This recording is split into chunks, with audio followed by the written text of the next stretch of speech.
Aaron, welcome to the PerformX podcast. Thank you for having me, mate. Absolute pleasure to have you on, mate. Absolute pleasure. Pleasure to be here. We collaborated, I think, originally last year as we're bringing you guys in as education partners. Yep. And this year, pleased to have you on the advisory board, giving us more of a perspective in the build-up and helping us shape the overall experience, topics, debate, that kind of thing. Yep. And really important to us to have the right people shaping and a sounding board. You know, there's things I'll come to you and say, what about this or what about that? And it's good to have those different perspectives, but people that have been in the game for a long time and speak to a lot of people and educate themselves constantly. So pleasure to have you involved. No, it's great to be involved, and like I say, the sort of, you know, the caliber of people on the group, like you've seen it over the years, to actually help shape the content of an event. I'm not aware of anyone else that's actually doing that, from people that are kind of living and breathing in the sector, whether they're, you know, personal trainers or educators or gym operators, which is great to see. It's definitely, I think it's definitely, we're finding it's a USP of ours, and we, especially having brought in global people from the US, they're saying that that's definitely a uniqueness of the focus and the dedication to trying to make sure the education is really top tier, and that we're not only that, but speaking to the right customers and like the end user and saying what resonates with them as well, and like really focusing on that and not selling it ultimately, not saying you can, here's a price to speak at our show kind of thing, which seems to unfortunately be quite a common practice. But that's where we're at. But yeah, absolute pleasure. We are now a few months out from the 2026 show, so just wanted to get together and just jam on what you're seeing. I think we're theming this chat on the future of PT, and I think it's obviously there's a lot of different factors changing and coming into it at the moment. What with the longevity, health hub conversations, GLP-1s, AI, all sorts of different things. So I just wanted to dive into some of those with you. And there's a lot. There is a lot, and it seems like we're talking about the future, but we're actually talking about now, last year, 5 years ago. Because with the exception of kind of AI to a certain degree, everything that we're kind of talking about now, and obviously GLP-1s are fairly recent. Everything else, kind of red light, hyperbarics, things like that, wellbeing, has been around for years, but more so in the sort of clinical and sort of medical aspect. And we're now at a point where we're colliding with the clinical side and the medical and performance, which is what we've always wanted. And we kind of say, we always want the NHS to listen to us and work with us and collaborate because we can support each other. But now the challenge is we're not quite at their level because they've been doing it for 15, 16, 17 years, maybe even longer. And we're just being introduced to a lot of these protocols and concepts and things like that. Yeah, that's a really good point. And so what are you seeing as, I guess, the biggest challenges for, people? I think what I'm hearing is the conversation's being led by the consumer. Mm-hmm. So it's not that the gyms are necessarily going, that's where we should be, but the consumer is either doing that already or demanding it or spending money elsewhere that the gym should potentially have a secondary spend or an evolution of their product. Yeah. So then the gyms that I guess are leaning into that, or the coaches that are leaning into that, what are the challenges you're seeing? There's a few kind of sides to it, really. I've always, I remember me and James having a conversation 5 years ago, and I was like, when I walk into a gym, I don't want to have to go anywhere else for anything that I need health related. So if I want to have an ice bath, I want to be able to do it at the gym. If I want to, have a healthy meal or, a kind of coffee or whatever, I want to be able to do it at the gym. If I want to go and have hyperbarics or cryotherapy, I don't want to have to go to 6 or 7 different places to do it because it's just a massive inconvenience. And I'm just inherently very lazy at traveling about for those types of things. I'm like, that's half an hour away to go and have, hot, cold, kind of therapy or whatever. I want to be able to do it there and then. So we're now getting to that point where that's actually happening because the consumer demand for it is much, much higher because they've become more aware of it. And I think, we talk about, we go to various talks and we see Ollie and Phil, and we're talking about health span. That's been a fringe conversation for 10, 15 years in the sector, but now it's every day. But actually, we've been having those conversations under the guise of just, this is what my client wants and this is what their objectives are. So, you know, nothing is really shifted in terms of, you know, the clients are coming in and say, right, I've got a wedding, or I want to do this, or I want to look a particular way in 3 months, but also clients even 15, 16 years ago, as I've kind of said to you before, like someone will come to me and be like, right, I've got this injury, I've got my daughter's going to be born in 8 months' time, and I want to be fit and healthy, and I want to be able to move around with her and run and ride a bike and not be out of breath, and, you know, be around for when she grows up. And people come in wanting to lose weight and go, like, my son's 12, and, you know, if I keep going, I'm not going to see him get married. So how do I change everything? Yeah. And how long is that going to take me? So they, you know, 15, 16 years ago, I had clients that were like, it was a health span conversation, but it wasn't under the health span label as such. It was, I just want to live a better life for longer, yeah, and be healthy and be around. And it's been going on for a long, long time. Someone said something to me the other day, which sounds obvious, but it really resonated, was the COVID period was kind of the biggest wake-up call for a lot of people to even start thinking about health span, because everyone had a health scare, or, you know, we could all die type moment, which normally everyone sort of push. Like when you talk about marketing a gym, everyone always says you can't talk about the future because they don't really care. You have to talk about the right now, which is, like you said, the transformation, the 12-week, get in shape right now. But I think that talking about the fact that you could die and you need to start thinking about these factors and future-proofing yourself a little bit, rejigged that a little bit. So now people are thinking, like, does that matter? Should I be thinking about that? What's this longevity thing? You know, that kind of thing. So probably that has sped up the consumer's demand for that. But the other thing I was going to say is the increase in awareness. So are you seeing it? How are you seeing it in that world of, you're obviously educating PTs? Are you finding the consumer is often now way more educated? The PT isn't naturally that guru as much, or? I think you're right. There is it's kind of referred to as like a heightened level of consciousness around like your total health, because, you know, if you had, I wasn't sure if it was 3.2 or 4.2 comorbidities, if you got COVID, you were in a hospital in an oxygen tank. Like that was the kind of very real threat to some people. You know, if you didn't have those, then you were, you know, the risk was way down here, and it kind of raised a lot of kind of eyebrows for people to go, right, well, if I need to look at this, I need to look at that, and because that could happen again in 15 years time, and I want to be ready. I don't want to get sick, and I think that has raised everybody's awareness of, right, this is actually an issue. I can't just kind of, you know, fly by the seat of my pants and be, you know, overweight and my heart's got a bit of a problem, or my blood pressure's it's not that much of a problem. But then you go, well, if you've got 2 or 3 of them, it is already a problem, and it's going to hinder you at some point. And we hope it doesn't, but it's likely it's going to. But then if you get that on top, you can do some real damage. So I think there's a lot more awareness. I don't think the information and the knowledge has kind of been democratized to the point, and AI has obviously helped with that, because that just democratizes, you know, kind of information altogether.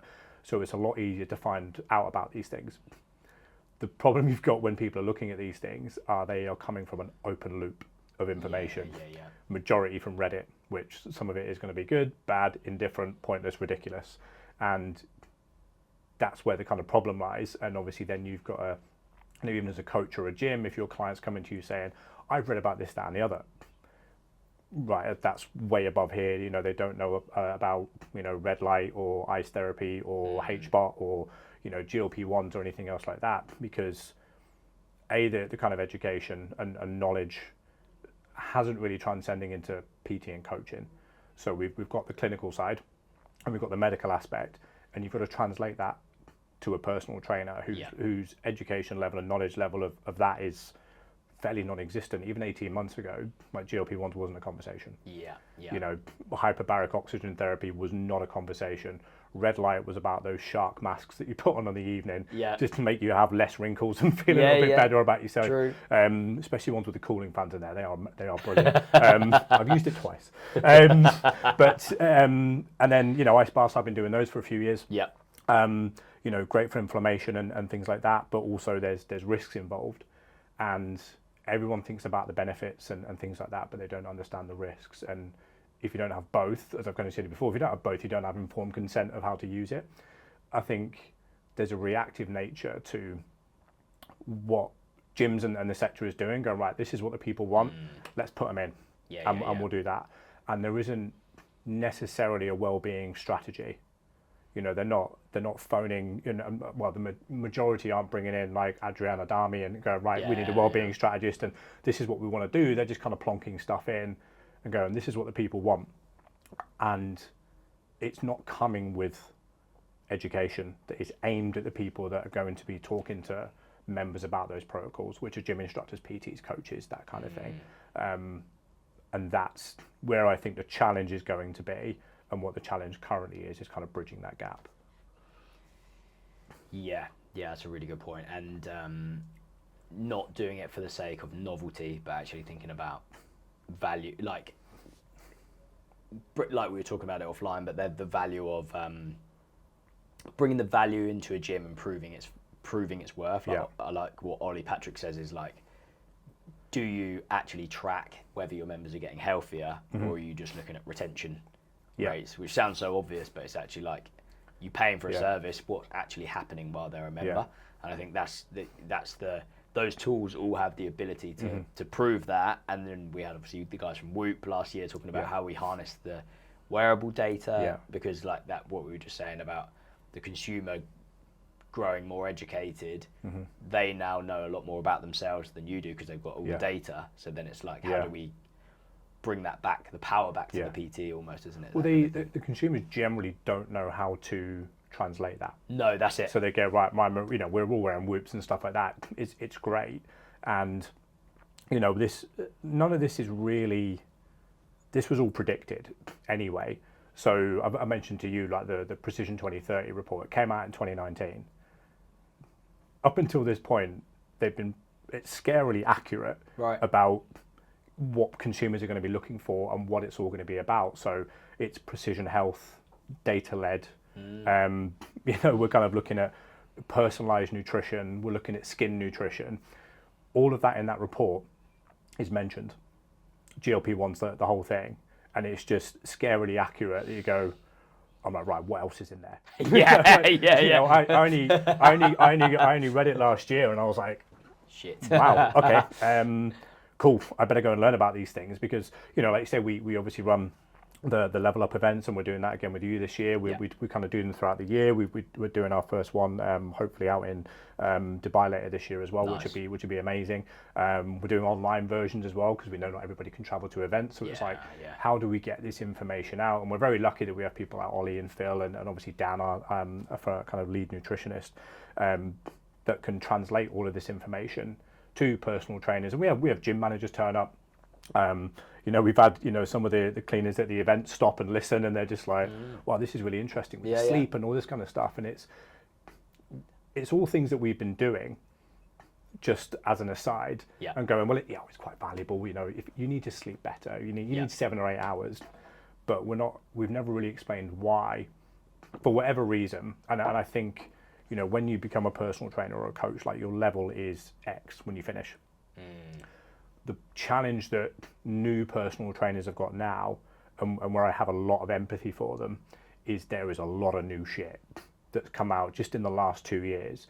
So you're dealing with AI, you're dealing with precision health, precision nutrition.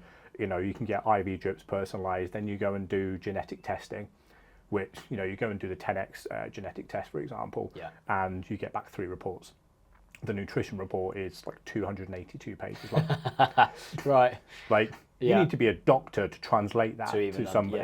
So, you know, I read examples of the reports, and, you know, luckily I've said I'm kind of, you know, I've got access to kind of people in, you know, that world that I'm like, right, Michael, what's this? Like, how much is that? Like, and then you go, right, so I need a pint glass full of pills to personalize my nutrition for me. And, you know, I can go somewhere like Revive Health and then go, right, I've got, you know, an IV drip that is a cocktail of everything that I need to be able to do it. And these people are being flown all over the world for people that, right, I now want to live till I'm 120. You know, they've got this personalized nutrition protocol, then they've got the recoveries, and then they've got a coach in the gym and all this kind of stuff. And the personal trainer is going to go, right, this all exists. my clients may or may not talk to me about this, and it's kind of going, right, I've got the knowledge, some of it I can apply within my coaching. I also need to understand where to kind of refer out and have that confidence to go, right, I know what, there might be some red flags that I need to look out for with my client that's on a GLP-1. They're coming to me for, keep the lean muscle mass, obviously support bone density, all that kind of stuff. All the sort of effects we know that come with it. Yeah. I can help them combat from that point of view, but I also need to know the clinical red flags that I can spot in my client that they might not be able to spot in themselves. And they come to me like, you need to go and speak to your doctor, and have that confidence to go, this isn't my bag, go and speak to that person. And that's not a negative, and it's not a weakness. No. It is, what you don't know. Yeah. And you know when to push back and go, you need to go and see a doctor, or do you know what? I've got my physio friend can help you with this. Let me book you in and we'll get that sorted. So you have your own network, but you need to know and be confident enough when to refer out rather than to bullshit and hurt somebody. That's true. It reminds me of the setup that they've got in Until, where you kind of have, your remit, and then because you've got the network around you, you can refer to even like medical people in there now, things like dentists. And oral health, exactly. So really, really broad, but like you can be the niche in your thing, and you can be comfortable to say, work within my network. Whereas I think there can be a historic thing where PTs are anti physios are, stuff like that, which just seems stupid, but there's not the synergy that you see in elite sport, where they're all working towards that one person thriving kind of thing. Well, it's everything, like personal training and coaching has always been outcome led, and that's how it should be. And whether that is they've got a specific goal for 12 weeks time, or they want to be able to live a certain way in 20 years time, or when they pick up injuries and things like that, I kind of understand where physios go, well, they're only personal trainers, I went to university and I did this. And not everyone has that viewpoint, but there is always that elitist group in anywhere you go, in any job, in any sector. True.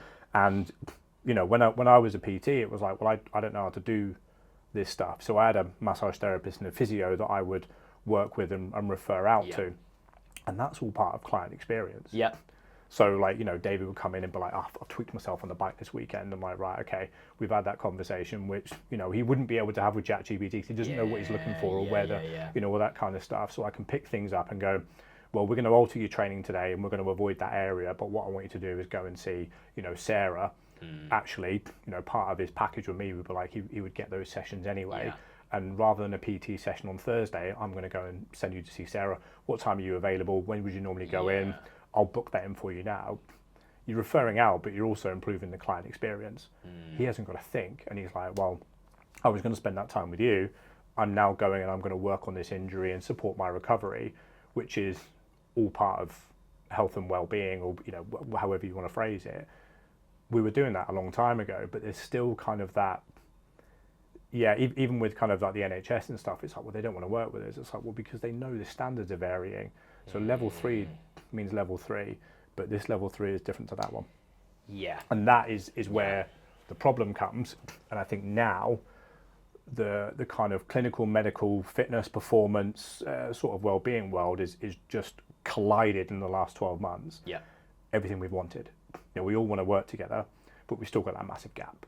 And I think that's our opportunity to fill that gap. And I think personal trainers and coaches are the ones, and performance coaches, whatever you want to say, are the ones that are going to be able to bridge that, but they need that kind of knowledge and support to understand everything, to then offer that to members and clients.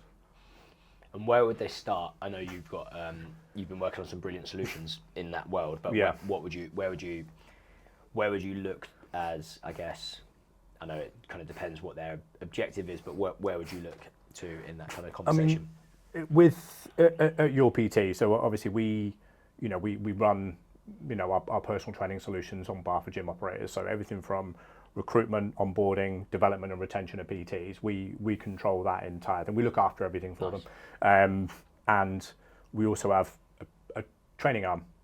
So like Your Academy, we do level 2, level 3, and we do CPDs. We want to encourage PTs. Like, we think education and training should be affordable and accessible, which is why we don't charge as much as others for certain things. And we want to create that culture of continued learning.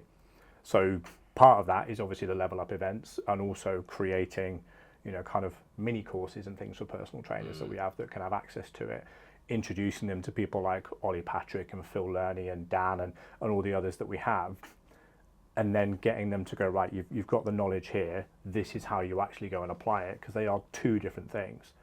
And it's also one of those other things that was in the Precision 2030 report was knowledge has to go into applied coaching. Otherwise it's intellectualizing basically, isn't it? It's just... You're just chatting. There's no outcomes because we're not able to turn it into anything actually actionable.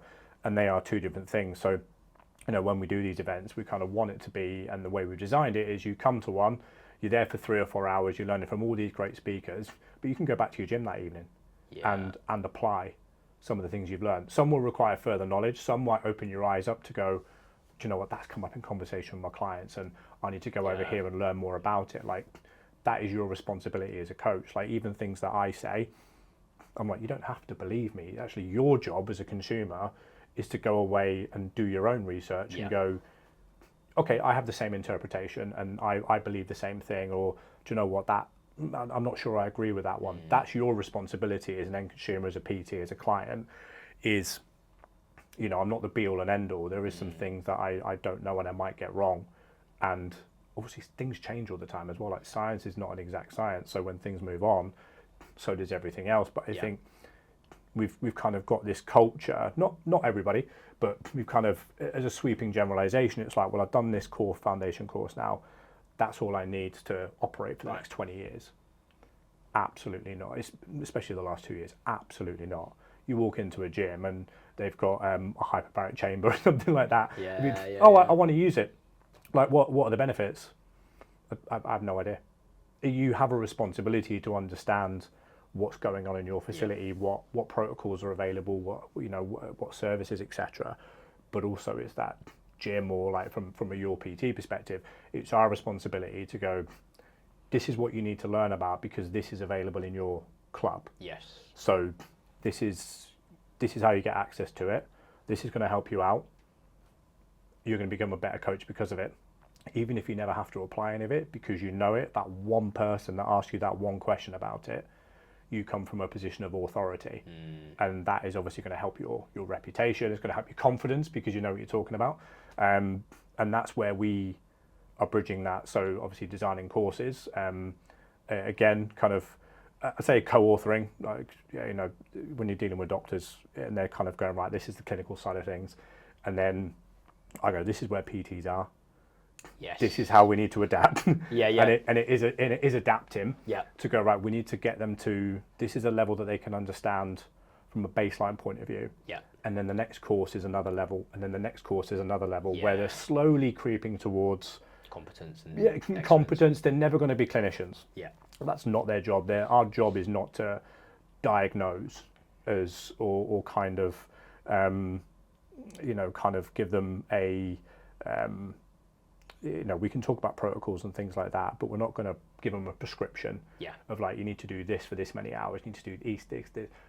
Those jobs are for other people that are on that kind of clinical side. Our job is coaching, adherence, accountability, motivation, and making sure that all of those things that our client is doing is getting them the outcome that they come to see us for.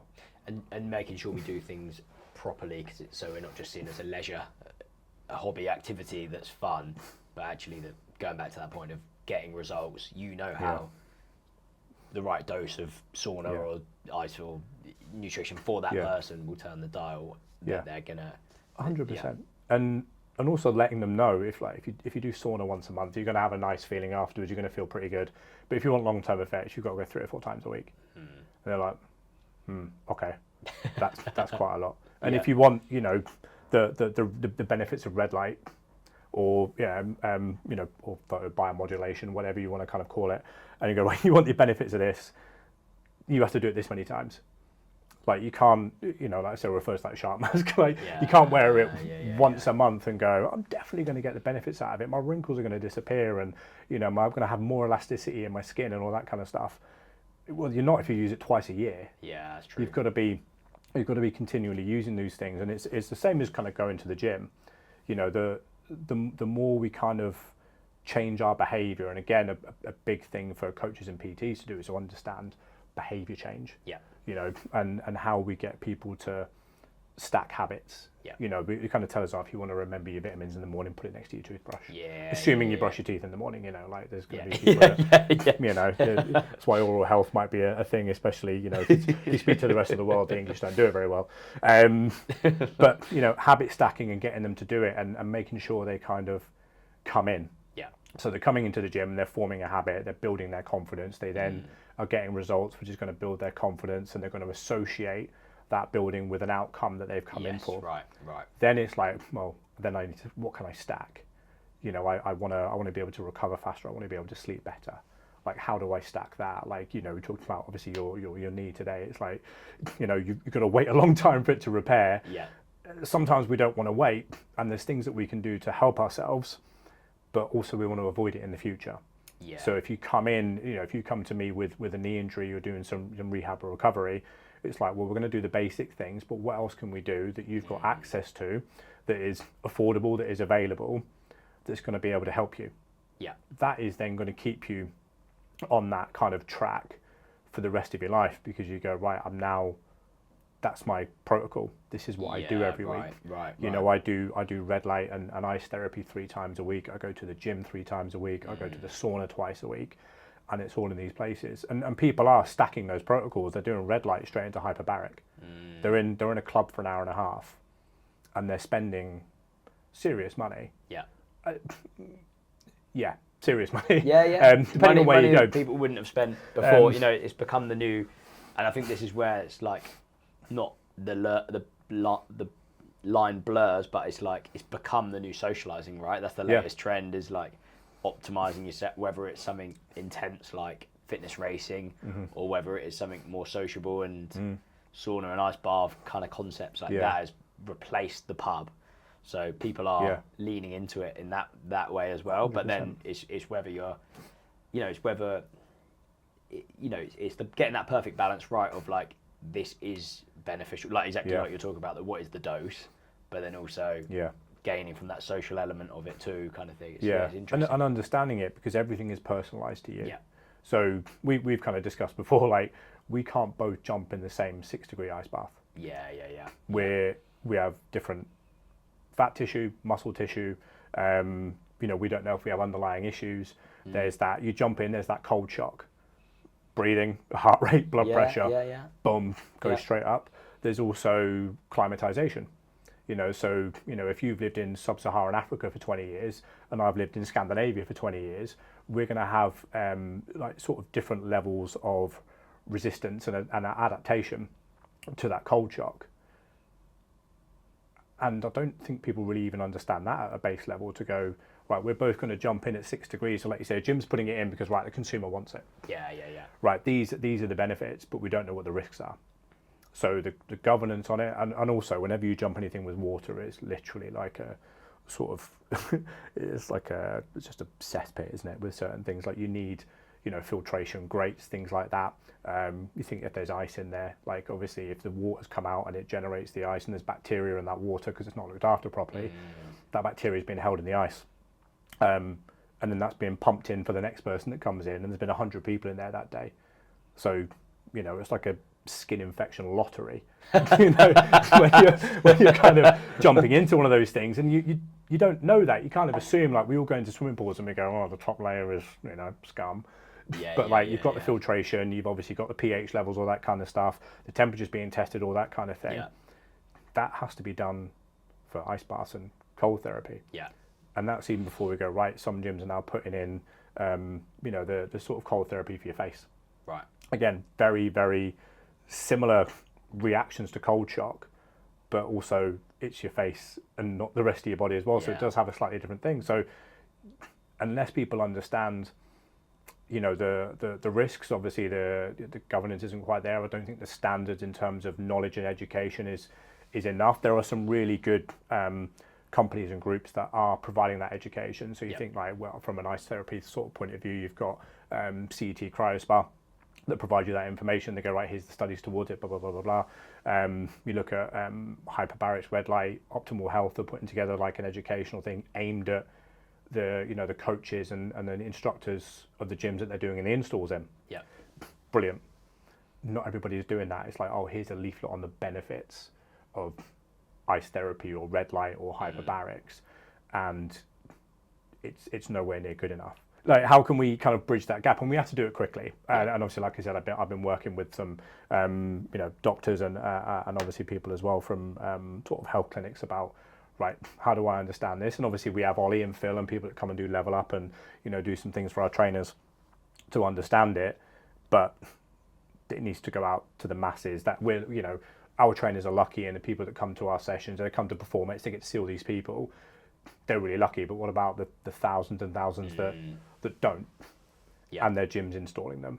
Yes, yeah. They're being left behind, and then also they're fighting AI on top of that, what people are making assumptions about and stuff as well.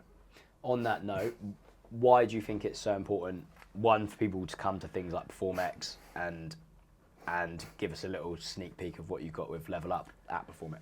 So I think with obviously PerformX and Level Up, like the sort of information and the knowledge that is there from the speakers is, I mean, first of all, it's free to go to. Like, we've made all of our events free. Yours is free this year, which is amazing. But ultimately, it's giving you a glimpse into, this is what we should be learning about. This is actually, by the way, this isn't like tomorrow. This isn't in 5 years' time. All of this is on your doorstep now. And if you want to be a personal trainer or a coach, whether you're coming into the industry, you need to understand, right, it's just not my level 3. Like, I need to learn about all of this as well. So it's kind of giving you a vision into the future, and maybe also setting a standard for yourself that go, right, I'm going to have to keep going because this is changing. It's one of the best things about the sector. It's always changing. There's always these new brilliant things coming in, and some of it's a fad and some of it is here to stay. Like you say, all the tech has been there for 15 years, but it's been clinical. It's now coming into fitness. But also the being around other trainers, other coaches, other people in your sector, it's always a great place to be because you learn from each other, and you kind of feed off the energy that's there as well. But the standard and the caliber of the speakers, and they've been doing it 15, 20 years. They've earned their stripes, and you have access to these people that are giving you this information for free that you can literally go and use, and it's going to make you a better coach, better instructor. It may help you personally because you might be looking into something and go, well, I want to do a protocol for this. I don't really understand it. That's true. You go to one of the talks, you go and see Ollie, and you talk about sleep and kind of recovery and things like that, and go, I didn't know the difference between 5 hours sleep and 7 hours was this. That's insane. I need to fix this. Or you listen to Dan on kind of lead nutritionist, obviously works for like Leeds and Leicestershire County Cricket and stuff like that. Unbelievable. And he talk about supplementation, and that's a massive wide thing to be thinking about. And it's like, these are the 4 things you need. Focus on that. That's what your clients need to focus on. Let's not overcomplicate it. This is how it's used. This is how dosages actually work, rather than going on to ChatGPT or Reddit, or speaking to your mate down the pub and going, well, I take 5 grams, or I take 15, or I'm on TRT and I'm all this kind of stuff. It's information and knowledge from people that have legitimately been doing it and qualified to do it for 15 to 20 years, and that is completely invaluable. And access to that is not common. Like, it's not something you can do every day. It's also the amount those guys spend. So you're getting access to the, some of those guys, you speak to them and they're like tens of thousands, like hundreds of thousands a year on education for themselves and their team. And then you're getting access to that pool of knowledge from them for free. It's crazy. And they're cutting out all the noise. Because they, that was one of the things I used to say to like kind of the PTs that we used to kind of mentor and stuff. It's like, the benefit of working with me, A, I know what works, but B, like the 90% of things that I've done that didn't work, I'm now going to save you time doing. So you can be a lot more purposeful, and you're going to avoid all the pitfalls that I did, because I know it doesn't work. So I'm going to tell you it doesn't work, and you can crack on and kind of. I found that last year with Jeff Sweefel from Lifetime in the US, and he was like, we've built this, it's $40,000 a year gym membership, which is like longevity based, but I think you trace it back, and he started testing stuff about 10 years ago. And he's like, well, I know this will work because that one didn't quite work. That one hit the mark. That one wasn't that good. And the market's ripe and ready for it now, but this years of testing different methods. So it's like, listening to him is priceless, because it's not just someone that's just launched a concept and follow my thing. It's like, no, this is like adding £1 million per club to his sites, and you're like, okay, right, this guy is a. Well, there's a reason it's $40,000 a year, because it's 10 years of testing. Yeah. And not, $2,000 because, right, we've just thrown some things into a gym. Yeah. And hopefully you'll go and use it. Yeah. And some people will just dive in and use whatever's coming into the gym because it's new and it's shiny and all that kind of stuff. But the people that spend serious money, and I wouldn't profess to be spending serious money, but I spend a lot more than other people on my health. I have coaches, therapists, all that kind of stuff. Supplementation, right food, trying to get the right things to help me. But I have access to that information that I can literally like message someone like Ollie or Phil or Dr. Michael and be like, oh, I'm looking at this, and they'll be like, it's nonsense, but actually, or this is enough to make a difference, but you have to do X amount of times a week. Got it, perfect. And that's really what you're paying for when you're going into, like you say, $40,000 a year for that. Like people will, I think pretty much pay anything for longevity now, won't they? In a certain group. But I think the more available that becomes, obviously the cheaper everything gets. So you think even about like having HBOT now or hyperbaric, that used to be 20, 30, 40,000, or only available to, cancer patients that, needed to have stem cell production to kind of speed that up, or maybe help with necrotic tissue or something like that. And kind of having all of that support, you can now go to a gym and buy a chamber, I think, for less than 10 grand for your house. So you could roll out of bed, straight into a hyperbaric, and then go to the gym, go to work, and you can start your day that way. And it's coming further and further down, and eventually, I mean, there's some hyperbarics now that you can actually sit in and watch Netflix. Obviously they're slightly more expensive than the other ones, but the more it becomes available, the more people use it, the more and more people are going to be able to use it, and it's going to get bigger and bigger and bigger. And I think that's the important thing for us to understand. Like, a lot of these things have been around for 20 years, and if it's been around for 20 years, it's probably going to be around for another 20. Like, it's not something that is just going to pop in and pop out. No, it's gone from the niche to the masses, and now it's like reformer. Everyone says about that. It's not new. It's 100%. used for decades, but now it's mainstream. But the practice won't be going anywhere because it's always been here. Reformer's having its heyday. Like, this is the most I've ever kind of heard or seen about it. But a lot of the instructors that have been, I've been doing this for 10 years. They're yoga, Pilates, or former dancers. So there's a lot of former dancers that have been doing reformer for years and years and years. They're now fully booked reformer instructors. And they've been doing it for such a long time. And we go, oh, this is like a relatively new thing. I can get a machine in my house from like Fold or something. You can get it from anywhere. But it's been going on for 15 years. To be fair, even I've tried it. Same. It's humbling is the word everyone uses, and it really was. I do. It's pretty grim. It can be quite painful, and I'm essentially a human fridge, so I don't. I don't move. I don't move that well, as like Lindsay from the Thames Club would kind of attest to. It was a very interesting and very competitive reformer session, and I'm kind of looking around like, I can't twist that far, I'm afraid. But I'll make it heavy to make up for it, But yeah, no, there's a lot going on. There's a lot of interesting things happening in the set. There's a lot of exciting things. I think there's a lot of work for us to do, especially from a clinical perspective and bringing that into fitness.